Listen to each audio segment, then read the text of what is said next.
ओम श्री नारायणाय नमः। अवतारम महाविष्णु कल्कि परमम अद्भुतम कलिकुलवनहंता सत्यधर्म प्रणेता नमो नमः।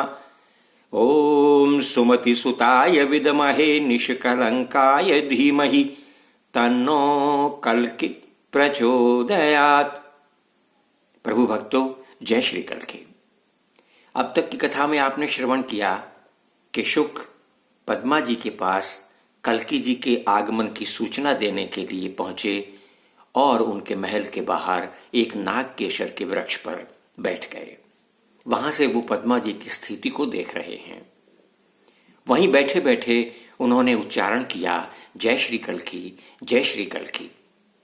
तुरंत पद्मा जी ने मुड़कर देखा और कहा, हे शुक, आप आ गए।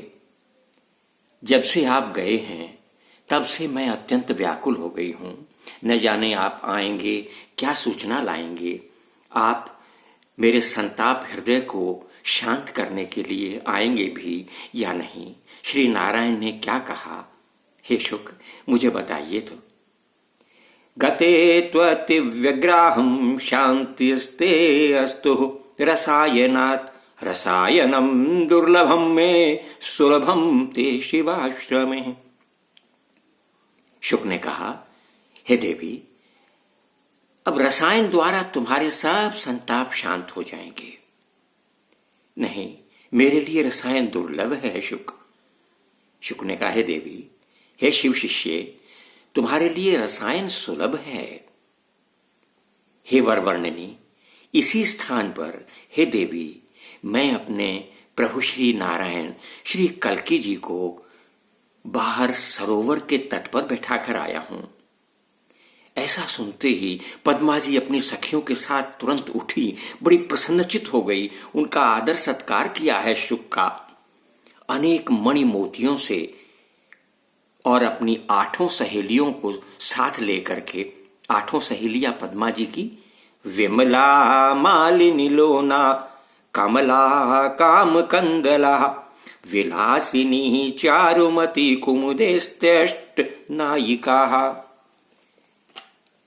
ये 8 सखियां, विमला, मालिनी, कमला, कामकंदला, विलासिनी, चारुमती, ये 8 की 8 पद्मा जी की सहेलियां आप जानते हैं प्रभु भक्तों कौन है। जिस दिन लक्ष्मी जी ने पद्मा रूप में यहां अवतार ग्रहण किया है सिंघल द्वीप में, उसी दिन मां पार्वती ने, जगज्जननी जगदम्बे ने अपने 8 शक्तियों को उसी सिंघल द्वीप में अवतरित किया है। ये 8 की 8 ब्राह्मण कन्याएं पद्मा जी की तब से सखियां बनी हुई हैं और सदा इनके संग रहती हैं। इन्हीं 8 सखियों के साथ वो बड़ी प्रसन्न हुई और तुरंत पालकी में सवार होकर के पुर से बाहर निकलने लगी। पद्मा जी ने कहा, हे सखियों, पहले हम सरोवर में स्नान करेंगे। श्री नारायण हरि के दर्शन करने हैं। उससे पहले हम स्नान करके सुंदर आभूषण वस्त्र धारण करके भगवान के स्वरूप को देखने के लिए चलेंगे। ऐसा कह करके पालकी में बैठ करके 8 सखियों सहित पद्मा जी चलने लगी तो कोई पुरुष पद्मा जी की पालकी को उठाने के लिए नहीं था। वो जो राजा लोग स्त्री रूप हो गए थे, उन्हीं में से 4 पद्मा जी की पालकी को उठाए चल रहे हैं। जिस जिस मार्ग पर जाती हैं, जिस जिस चौराहे की ओर जाती हैं, वहां सब मनुष्य पद्मा जी को देख करके तुरंत अपने घर के अंदर भीतर प्रवेश कर जाते हैं अथवा तो भाग जाते हैं। क्यों? वो भय खाते हैं कहीं ऐसा ना हो कि हम पद्मा जी को देख लें और जिस प्रकार अन्य राजा महाराजा स्त्री हो गए हैं, हम भी स्त्रीत्व को प्राप्त ना हो जाएं। इस प्रकार पद्मा जी अपनी 8 सखियों को साथ लेकर के और सुंदर सरोवर में स्नान करने के लिए चल पड़ी हैं। सुंदर सरोवर में पहुंच करके उन्होंने स्नान किया है और स्नान करके सुंदर आभूषण वस्त्र धारण किए हैं और वहां से फिर श्री नारायण जी के दर्शन करने के लिए चली हैं। शुक श्री नारायण के पास पहुंच गए हैं और वो वहां से पालकी में बैठकर चली हैं। तमालनीलं कमलापतिं प्रभुं पीताम्बरं चारु सरोजलोचनम् आजानुबाहुं प्रथुपीनवक्षसं श्रीवत्स कौस्तुभ कांतिराजितम्।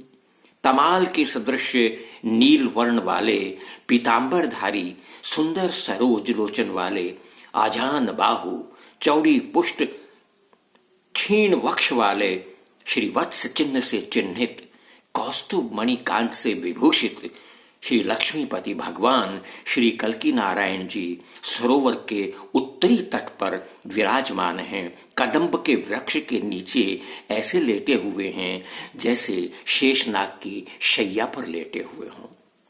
और उधर से पद्मा जी अपनी सखियों को साथ लेकर के पैदल ही सरोवर के उस किनारे पर पहुंची हैं। एक वृक्ष की ओट में अद्भुत दृश्य देखने लगी हैं, उनको निहारने लगी हैं। तद अद्भुतम रूपम वेक्ष्य पद्मा संस्तंभिता विस्मृत सत्क्रियार्था सुप्तम तु संबोधयितुम प्रवृत्तम निवारयामा विषशंकितात्मा। वृक्ष की ओट में खड़ी होकर के अपनी सखियों के साथ श्री नारायण हरि के उस अद्भुत रूप को निहार करके पद्मा स्तंभित हो गई। बड़ी प्रसन्न होकर के फिर उनका मुख मलिन हो गया, शंका से उनका हृदय शंकित हो उठा।